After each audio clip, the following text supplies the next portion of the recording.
we get into the video, I wanted to share a special tool that David and I have been using for over 2 years to manage our inventory on Amazon.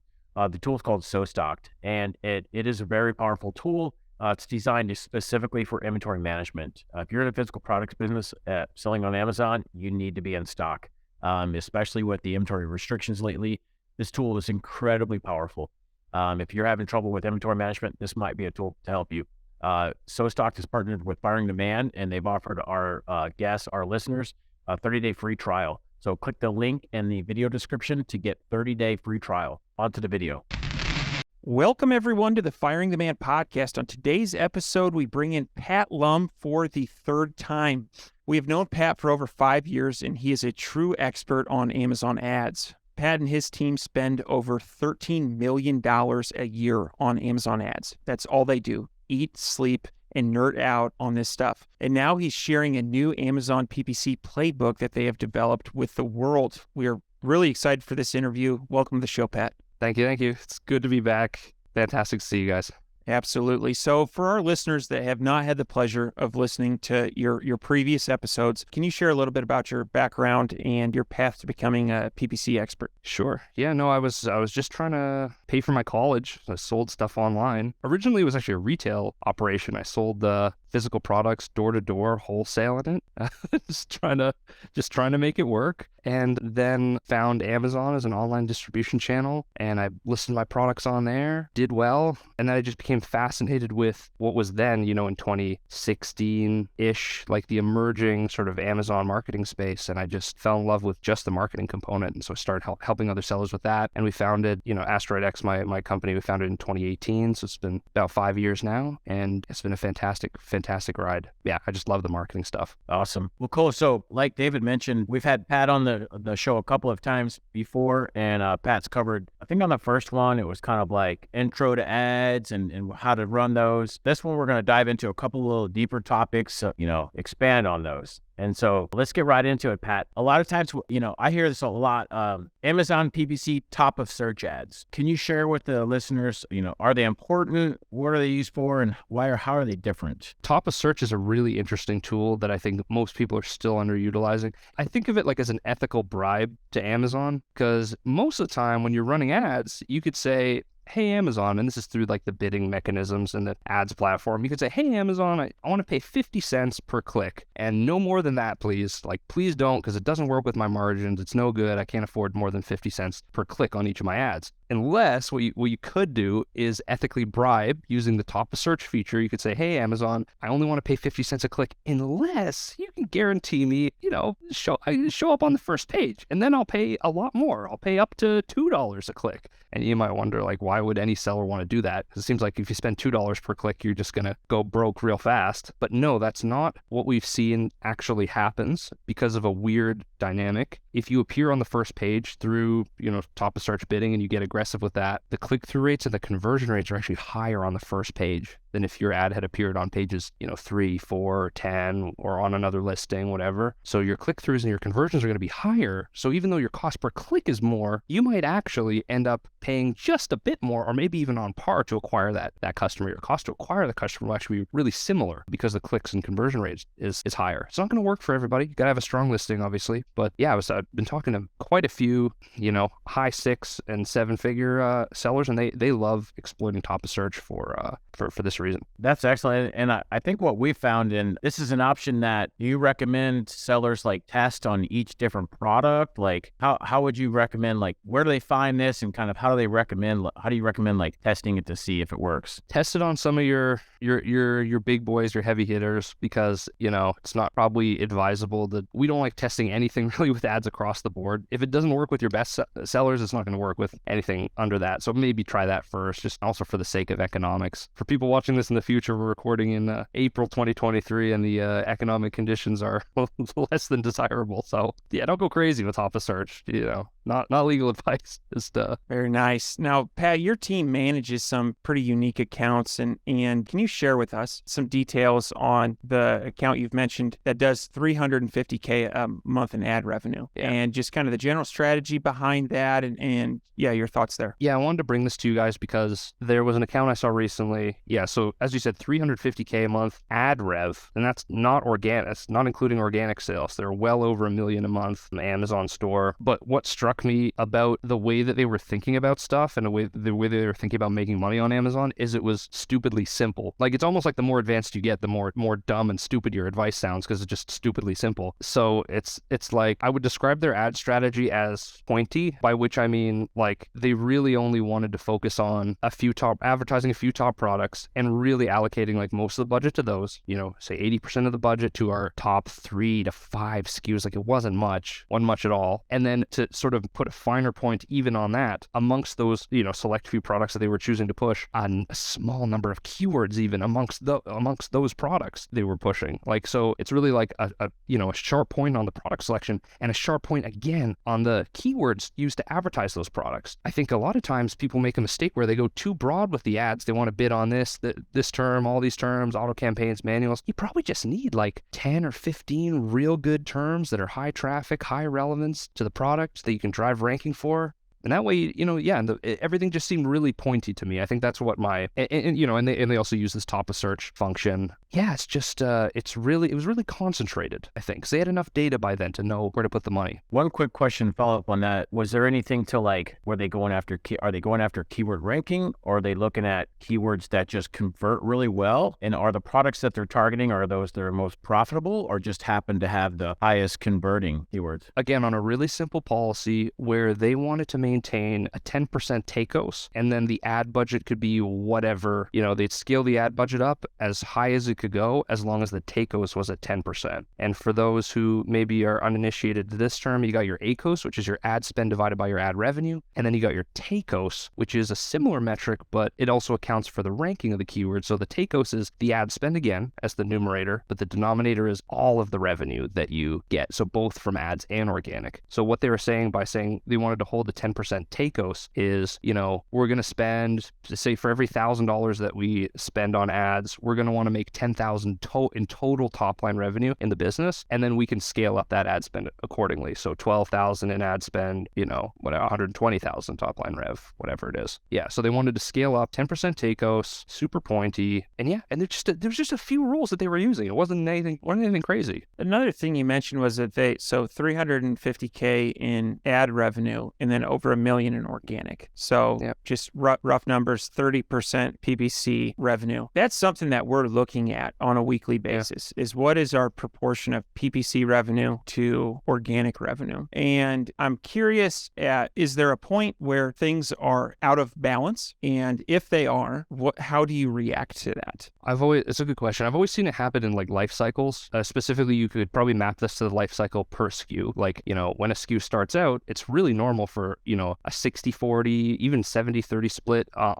in favor of ad sales, like sales coming from ads. But then as it matures, you probably should, you're losing too much money on ad spend if a product is 70-30 revenue coming from ads throughout its whole life cycle. So you probably, a mature product, you may want, anywhere from, 10 to 30%. I would argue if you have a product that's just sitting there and 95% of the sales are organic, you might want to put your foot on the gas a little bit more and kind of see if it can, how far you can push that thing. But yeah, anywhere from, 10 to 30% for a mature product, but I've seen, closer to 40 to 50 when it's sort of on its way up. That's assuming you're using Amazon ads aggressively to rank the product. Okay. In terms of, so on this account, they'll spend as long as they're hitting that tacos number, they're just have kind of an open wallet. Are you guys looking at when you're managing that account? Because obviously there's this whole organic component that's feels a little bit out of your control, right? Are you looking at ACOS on that? And where does like break even point? So for instance, let's just say they run a 30% profit margin. How does that factor in? We're looking at unfortunately, Amazon doesn't tell sellers, okay, this is how many sales you got from this specific keyword. So you sort of have to, that's really annoying. Jeff, if you're listening, please fix this. So we sort of have to extrapolate, are our ad sales for keywords is it increasing the ranking? And we do that through rank tracking. There's all these software suites that you have now. You can use those to track your keyword ranking, by the day, and you'll see where you are, and you can sort of extrapolate, okay, we have this. A way to get control over this would be to run a sponsored products manual campaign with just the one keyword in it. We're a big fan of this, where you just have the one term inside. So that way you can moderate the bid, the budget, and you're rank tracking it in a software. You can kind of start to piece out where all that stuff, how it all goes together. I don't think that was quite your question, though. I think you're wondering more about the margins in particular. Well, it's something that we run into where I would say like one particular brand that we manage tends to have like a 30-35% break-even point. And so we, prior to ads, yeah. So that would be sale price minus FBA minus referral minus unit cost minus shipping and tariffs, like what we call fully loaded cost. One of the strategies that we've employed is kind of target an ACOS around that break-even point. And so I was curious on, with this brand that you're talking about, are you more focused on ACOS or on tacos? Yeah, it's all in on tacos, because tacos keeps into account the ranking. It's not a bad thing at all to focus on ACOS break even, but it does localize the problem just to the ads, whereas you could be leaving some money on the table if ranking was just being driven up like crazy and all you had was an ACOS that was only high enough to break even or make a little bit of money on the ads. You could be leaving money on the table from a TACOS perspective, even though it works from an ACOS perspective. You could. There's nothing wrong with that. It's just not the most aggressive thing. Like if top line was really the goal and maybe we had some ambitious like growth plan for the year or something, we may want to look at, okay, could we actually have a higher than break even ACOS, but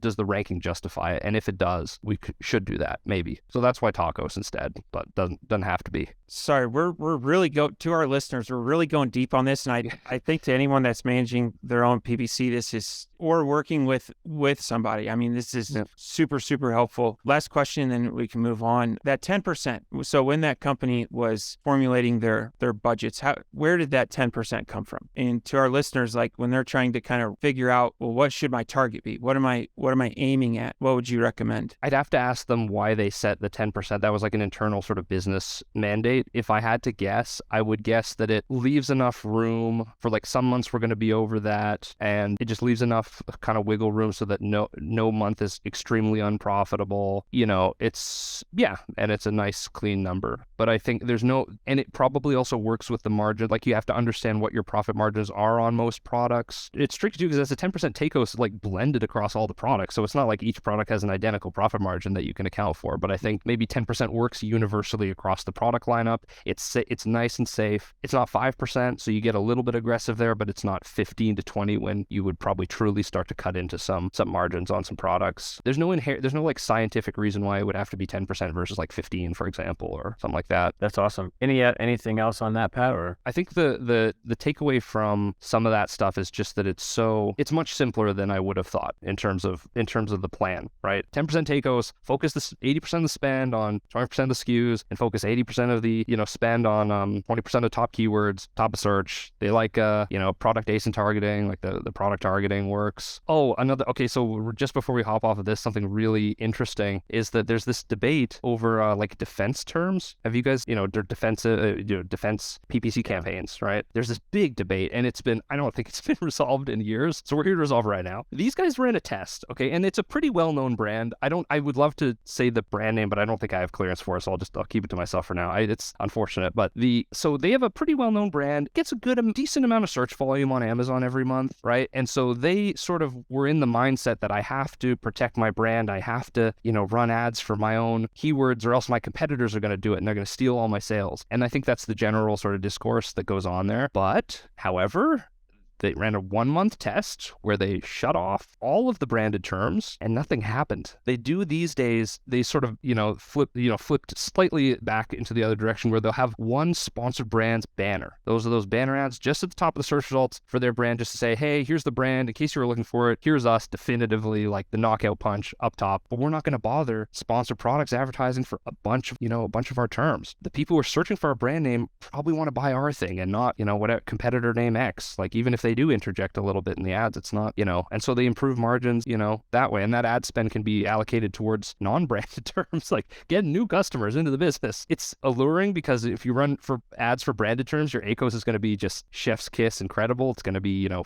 5%. But so it produces a good ROAS, like a return on ad spend, not necessarily going to grow the business. So that's another kind of counterintuitive decision that they had made, and it's paid off. Yeah, there's a huge debate about this. David, go ahead. Do you have a follow-up on that? Before we move on from in the weeds PPC, I do have something. So Ken, do you have a follow-up on this? No, I was gonna spin into a follow-up question. So Pat, we've been talking a lot on this show about expansion, international expansion. In fact, we are huge fans of Amazon Canada and the profitability and less competitive. And so that's been a great move for us, Amazon Canada. And so my question to you is, when you enter into a new marketplace, are there any general strategies that you would employ? And I'm going to say specifically English speaking. So like Canada, UK, if you're primarily focused in the US, but then that's how you expand. Any strategies to help there with hitting the ground running? This I'd have to check, but do you know if you can, were you guys able to transfer your US reviews onto the Canadian listings from the first day? Yeah, right. So definitely if you're selling the same product, there's no need to start from scratch on the review front. So that's like a nice little head start, nice little boost there. If you're US expanding to Canada, especially that specific expansion, I'm Canadian, we don't talk so different, right? So we're going to use a lot of the same keywords to buy your stuff than the Americans are. We're going to have a few more French searches, which is sort of a quirk of the market because we have Quebec, which is all purely French speaking province, whereas the US is going to have more Spanish searches and that. So that's a little bit of a regional difference. But no, for the most part, I would just say set your expectations in accordance with the population numbers. So we have about 10% of the US population. So it's not going to be, I think we're at 31, 32 million, something like that. And I know the US is over 300 million, just really roughly. So, temper expectations where I don't think it, especially early days, it's not going to match US sales, but it's going to be a nice little revenue boost and certainly less competitive. Right? So a little more profitable is what we've found, is that you can price a little bit higher and due to the exchange rate, we've seen a little bit like 5% boost in profit over US. Now really? that may just be our brands, and we also are still getting pricing dialed in. So maybe we went in high and that's working. We're big fans of Canada. We have one particular brand we were just talking about this morning that 30% of overall sales is coming out of Amazon. Oh, really? Or Amazon Canada. Why do you think that is? We've seen an average of at best 15% lift, something like that. So that's good. That's a really successful expansion. Here's my theory. This particular brand's in the pet space, and I think Canadians, they love their pets. How long has it been in Canada? So we were doing NARF for 3 years. Okay. Yeah. And so we knew we had some traction, but we've probably quadrupled when we got out of NARF and have put stuff there on. Yeah, probably been there 6 months. And it's hockey sticking. It's not really slowing down. And so we've seen 10 to 20% on some of the other brands, but this brand is at 30 and we like Canada lately. And you found that even after the exchange rate, when all said and done, you can charge 5% more for the products. Yeah. Oh, wow. That's our theory, and that's how we have things priced. Now, whether we bump those down and see a bump in volume, it's like the other gymnastics of running these businesses is trying to dial in your price. How would you rate the competitive landscape when you were thinking about Canada and you were looking at what was already there, like the offerings already for sale on .ca? Were you like, oh, we could take these guys for sure, they don't have, or were you like, it's going to be a little stiff competition? I would say our strategy was turn on NARF. That was literally the easiest way to bump your revenue. And we saw some traction there, and that was with 2 week shipping time. And we were like, well, things will only get better if we can get that Prime badge. And we did. Our conversion rate almost doubled when we got out of NARF and into Canada. And I would say shipping out of the US is fairly reasonable. Shipping out of China, we've got longer lead times, closer to that 70 to 85 days with the suppliers that we're working with, which is fine. You just plan ahead for that. Does that answer your question? Yeah. Well, it's just because you sell in the US, you know how competitive it is for that brand in the US. Did you find that the competition that was already selling in Canada before you got there, how much weaker was it? Significantly. Okay, I've got a good example of this. Okay. So I was just looking at this last week. We have a product where in terms of a moat of reviews, I think we're probably we're in the top 10, but maybe 8th or 9th place. We're second in Canada, second in the UK, and second in Germany. Behind yikes. there's one. And so we like that. We can go into these markets. We've got, a moat of reviews. And yeah, I do think that that's something that's considerable. And so we've had a guest on our podcast, Adam Feinberg, and he's talked a lot about launching in when he's not super confident about performance in the US, he'll launch in the UK. Even though it's a smaller marketplace, he says there's less players and tends to be a little bit less competitive. I'd say we're dipping our toe into those waters, but we're still early on enough that I can't speak to it fully what our results are. It's cool because I think in episode 150 that we did about 5-6 months ago, he said the jury's still out on Canada. Let's see. So that was a successful test. Cool. Yeah, definitely fans of Canada and excited to see this. Excited to see the ceiling on that, and then start playing around with pricing and conversion rates and stuff. But yeah, fans. Want to pivot a little bit now, and we were talking earlier, Pat, you had mentioned, we kind of went deep into like this taco strategy, and that's kind of like a pure like profit play, right? Like you're really managing profit when you're targeting tacos. You're looking at overall profit of the company, which I think is very, very smart. And as we move into a recession, or what people call a recession, as we go into this, the rest of 23, Pat, what are some tips on how to prepare your Amazon business for a recession, or how to tighten it up a little bit? What can you do on the advertising side and maybe on the company side? The first thing I would say and I don't think I know you guys are really diligent with the numbers. I would just say for folks,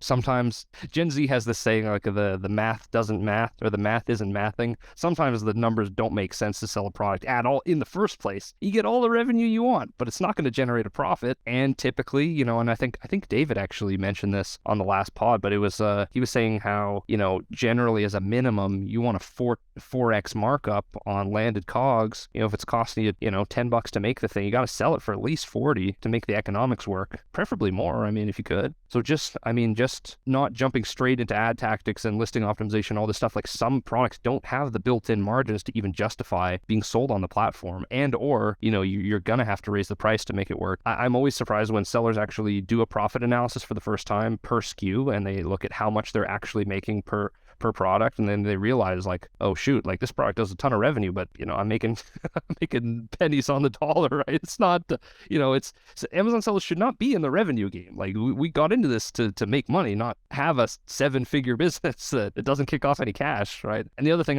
is sellers, it's like that those are your earnings as the owner to pull out, and can't put food on the table with revenue, you can't pay mortgage with revenue, it's all this profit stuff. And if you ever wanted to sell the business, we've dabbled in these online marketplaces like Flippa and Empire Flippers, and looked at buying Amazon businesses and talked to aggregators. And whenever you buy an Amazon business, it's valued on what? It's not a tech company where it's valued on top line rev. It's valued on the last 12 months of profit. So even if you want to sell the business, like it's really just about the profit number. Yeah. So I think some sellers could reduce complexity and make their lives easier, even by cutting some products or increasing price. And I think there's a lot of, and the basic blocking and tackling of I think just negative keywords, bid adjustments on the regular, just making sure that you don't waste ad spend unnecessarily. When we meet sellers often for the first time, we're seeing, I saw one the other day was, they spend $10,000 a month on ads, $7,000 just spent for no reason. It's like finding money under the couch cushions, except you find $7,000 in there and you're not happy about it.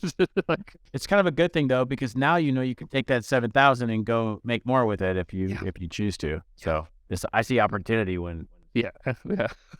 Well, you're a winner, Ken. That's what you see. But I think a lot of people get a little sad for a second, and then stages of grief seeing the wasted ad spend. So we'll just so as we go back through there, reducing wasted ad spend, keywords, misspend, focusing on tacos, trimming your catalog. If you have unprofitable products, just getting rid of them. Then you're not spending money on inventory and wasting ad spend. And so lots of different tips and tricks there. Yeah, there's maybe an argument to be said about we all saw what happened over COVID. If you're selling during this time, that the essentials got prioritized. I think if you can at all, this is probably it takes longer and it's harder, but if you can be positioning certain products as more essential, or get into lines of product that are essential, I think you'll be more recession proof. People will cut in reverse order of sort of Maslow's hierarchy of needs, right? They're going to cut the vacations are going to go first, and then, the luxury, whatever.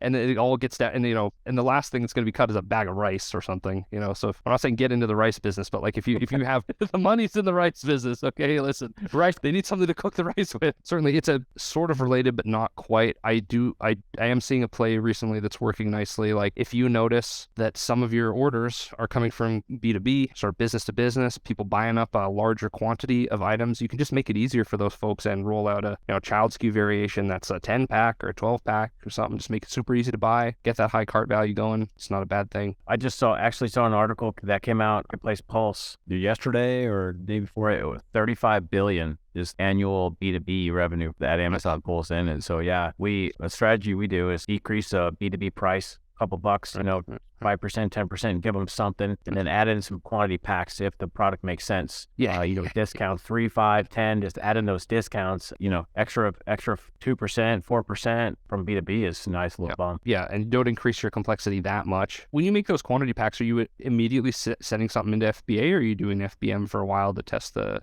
waters on the... Let me clarify. So quantity discounts. And so you can set, you can give a B2B price, and then you can also set a price discount. Oh, gotcha. Okay. So not a whole different ASIN. Right. Yeah. If they buy 5 of this one, you give them 15%. If they buy 10, you give them 25. And so the FBA fee decreases by like 30 or 40% once it's over, I think 5. And so margins increase even if you give them a discount. Yeah, no, it's good stuff. B2B on Amazon is still pretty underrated. Anything else on recession-proofing business? No, I think I'm good. Awesome. All right. So, Pat, you recently shared Who's Gotta Win team motivation exercise. How has this helped your team, and do you recommend this practice to others? This is, okay, so we're sort of shifting into management. I recently attended a sales training session, and this guy, he's a professional sales trainer. Basically, he helps salespeople perform better, and he starts every session by saying, okay, who's gotta win? Who's gotta win from this week? And remember, no win is too small. And I was sitting there like, oh my gosh, like, let's just get down to business here. Like this is some wishful thinking, hugs and rainbows kind of stuff. I'm not into this. But then I saw as he went around and people started listing their wins for the week, they would sort of perk up and they would get into this mental state that was a little bit shifted from how they came in. And admittedly, it brought my mood up a little bit too. And so reluctantly, I was like, all right, I guess this is okay after all. And then I looked it up afterwards. And if you look at the work of like a Tony Robbins or something like that, you'll see that they're big on priming, which is like a change in mental states that you basically force upon yourself. You can change your posture, change your breathing, think about certain things that you're grateful for, and this will change the mental state. And it seems a little out there, but I went back to my sales team and I was like, what the heck, why not? A couple days later, I was that guy who's gonna win. And remember, no win is too small. Let's see what you can do. And initially, people are going to be really resistant, like I was. They're like, this is dumb. This is, I don't have a win big enough worth celebrating, whatever. But then with me and my team, the first person said a win and they felt good about that. Somebody else wanted to show them up a little bit, told them something else, and it did, and it snowballed, and we had an excellent day. So yes, reluctantly, I am here to report that priming with teams does appear to work, and this could be anything. The first couple times you do it, people are not going to be used to it, and they're going to be reluctant like I was. But over time, they will learn to, I think, enjoy calling out these moments. And I think it just returns your brain to the initial state where you were when you were victorious at doing something specific. And so you'll then re-enter that zone and you'll perform like that for the rest of the day, week, month, whatever. Should be done pretty frequently though, I think. Yeah, so I thought that was just a cool thing for Amazon sellers working with teams. If you got someone working the ads or working the listings or, answering buyer seller messages, like, whatever it is, product sourcing, whatever it is, just, in that quick huddle, you could change their outlook for the whole day. I think that's important. I like that. And it's definitely something that David and I, we practice every week with our team. I think what I've seen, especially if you have a fully remote team, I think a lot of entrepreneurs and e-commerce especially, I know, Pat, you guys have, maybe an office, but maybe some remote. Our team is fully remote. And so bringing everybody together and then kind of sharing some wins, so you get to hear about what someone else in another department's been doing all week or their major win for the week. And it kind of like, oh, wow, that's kind of cool. I haven't seen them all week, or maybe I've seen them in a meeting or two, but they've had this huge win. And so it's just like a series of wins that kind of builds everybody up. And so I'm a huge fan of that. And I didn't think it would work. It's simple, but it works. There's a saying I've been trying to implement recently. It's if it looks stupid, but it works, it ain't stupid. I think it's especially important, maybe even more important with virtual workforce, because oftentimes you don't have like the chatter by when you're getting coffee or on the elevator or whatever. And so I find myself liking to have that. We do it at our Friday meeting, our team meeting, and I look forward to that. And it was funny, we skipped a Friday meeting last week and I got my hair cut, and I was just telling the person cutting my hair all about my week. I was basically sharing my wins, and I realized like, oh, you need this. Like this is part this. And at the end of it, she's like, man, it sounds like you're having a pretty good day. And I'm like, yeah, I am. I think it's important to have that. So no, good stuff. Yeah, I was just, because I was in the mindset that, we got to attack problems. Let's talk about problems so that we can fix them. It's still constructive in nature, but I was totally missing that, you can change state by recalling some things. So I got one more question or one more topic to discuss before the fire round. And so this is something where, Pat, you shared with us last time you were on the podcast that you'd been training jiu-jitsu. And you've noticed, I wanted to kind of chat about, like, have you noticed like connections between e-commerce or marketing and jiu-jitsu, and kind of talk about that? I think David and I have shared on the podcast before that we also train jiu-jitsu. And so there must be something like going on there. So what do you think? So I'm a white belt. I'm just getting started. I've been at it for about a year. So we'll chat again, episode 300, 350, however long it's gonna take to get some color changes here. But yeah, no, I started it, and at first I hated it because you just beat up so badly without any awareness of the sport at all. You just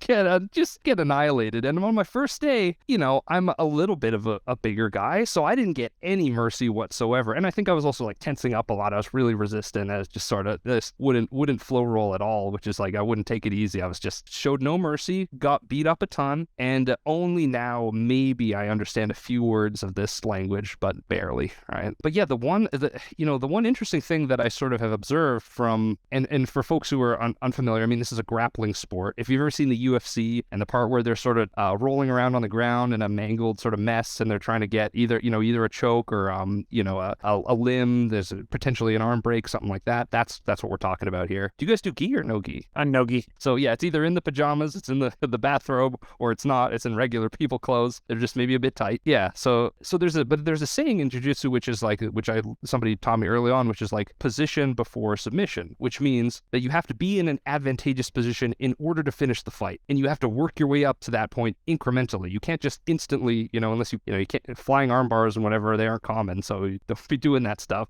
But you got to work your way up to a position where you can sort of win the encounter. And I realized that there are some similarities between that and being a marketer in the sense that you can't. People often don't buy. They're not going to buy right on the spot. That instantaneous event doesn't happen. You sort of need to build what people would call in marketing a funnel, right? So you walk them through step by step with increasing sort of advancing steps to the purchase event. And so I'm sort of starting to visualize a jiu-jitsu like funnel where it's like, start on the feet, get some ties, do a takedown, whatever, get the person down, pass guard, get to an advantageous position, and go for the submission. And the same thing is like if you see an AIDA, like an ADA awareness funnel, it's like, they know about the brand at first, and then you get an email address, and then, you communicate by email, you run a sale, and you get the purchase. It's a strange pair. I'm not quite sure what to do with this concept yet, but it's just something I've sort of started to notice. And there's a bunch of other kind of life lessons that I'm starting to absorb, but it's, again, we'll talk again later. Yeah, it's an interesting concept. It's kind of like you're given kind of a roadmap in terms of like jiu-jitsu. You're given a roadmap of all of these moves and sequences. Like you said, you're starting to stand up, take them to the ground, and the same thing with, marketing and other stuff. You're given a roadmap, and then you're kind of set free to go execute that roadmap. And then along the way, shit happens and something goes sideways. And then I think it's the, entrepreneurs, like, we're gritty, right? Like, we don't give up and we like problem solve. And so I think like both of those, like for me, it's like, you're problem solving, if someone has their arm around your neck and they're trying to kill you, you need to problem solve that, or there's not a good alternative to that. And then the same thing with your marketing. If you're wasting a ton of money or something's not working out, you need to solve that problem to get to the next step. And so I definitely kind of see that parallel there. Year one of jiu-jitsu and year one of running a business is not dissimilar. Yeah. Year one of jiu-jitsu, you're getting choked out 20 times the practice. And year one of business, man, I mean, is just full of failures, and it's a feedback loop though, right? You're like, oh, that didn't work. I'm going to do this differently. And like, if you can kind of adopt that same mindset, I think it works in jiu-jitsu and in business, because the people that go to practice one and get choked out 20 times and never come back, like I would argue they probably won't be great at running a business even. You can't start a Shopify store. Look at that. Yeah. On this topic, which is a super niche topic about leverage, right? Like in jiu-jitsu, there's an older gentleman at our gym. He's a black belt. He's great, but he's getting on in years, but he's still so excellent at the sport because he understands leverage and body mechanics. And he's not stronger.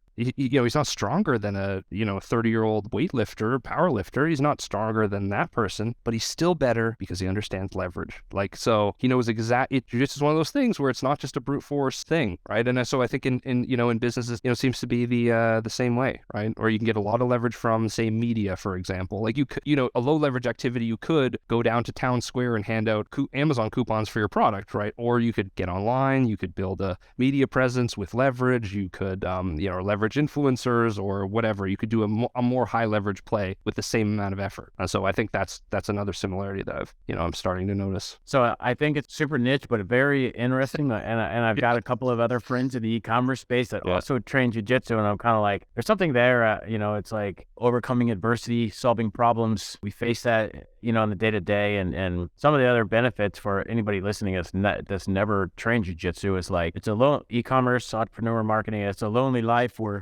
grinding away all day and at a keyboard, and so it's a great way to like exercise. Also, I found that a lot of people that I've met on the mats training they're like really good people, and it's just a great outlet to go out and take out some aggression or just have a good workout and meet some people and enjoy your time. So I enjoy it. So maybe on episode 350, we'll have you back on, Pat, and revisit. Anything else we want to cover before we get into the fire round? No, let's get into it. I forgot we still have the fire round. This is your third fire round, Pat. Are you ready? Ready. All right. What is your favorite book? I am liking the Secrets trilogy by Russell Brunson right now. He's the founder of ClickFunnels. Awesome. What are your hobbies? It's all been jiu-jitsu and some weightlifting. What is one thing that you do not miss about working for the man? Set schedules. I figured out I like to work very late at night, and so for the night owls and the early folk, just get to set that timing, and it's awesome. Last one. What do you think sets apart successful entrepreneurs from those who give up, fail, or never get started? I think it's get knocked down 7 times, get up 8. Like over a long enough period of time, you will be successful as long as you keep persevering and intelligently improving and refining the approach. It's a do more of what's working. Like, this is something I'm really trying to implement. Just do more of what's working, even if you have 1 sale from ads, right? 1 sale from ads can become 3 sales from ads, can become 10 sales. And, so just take an incremental approach. Yeah, you can't fail if you don't quit. David, over to you to close out the show. So Pat, two follow-up questions to our listeners that are ready to take their PPC to the next level and work with your team of professionals. What would be the best way to get in touch? Well, I wrote a free 40-page book with all of our secrets in it, and we're just being super public with it. So even if you wanted to take all of our stuff and implement it yourself, you can do that. That's at asteroidx.com/action-plan. And if you did want to get a custom strategy for the business, we're just also at asteroidx.com. Awesome. We'll post a link to that in the show notes. And Pat, you've been putting out some awesome content on YouTube. Where can people find you? I think just YouTube, my name, Pat space Lum, and it should come up. Well, we will post a link to that as well. Pat, want to thank you for being a guest on the Firing the Man podcast, and looking forward to having you back on again. Thanks, sir. See you guys soon. All right. See you, Pat. Thanks for watching this video. If you got some value out of this, would you please hit the like and subscribe button? This is a free way to support the show, and it really helps us build our audience.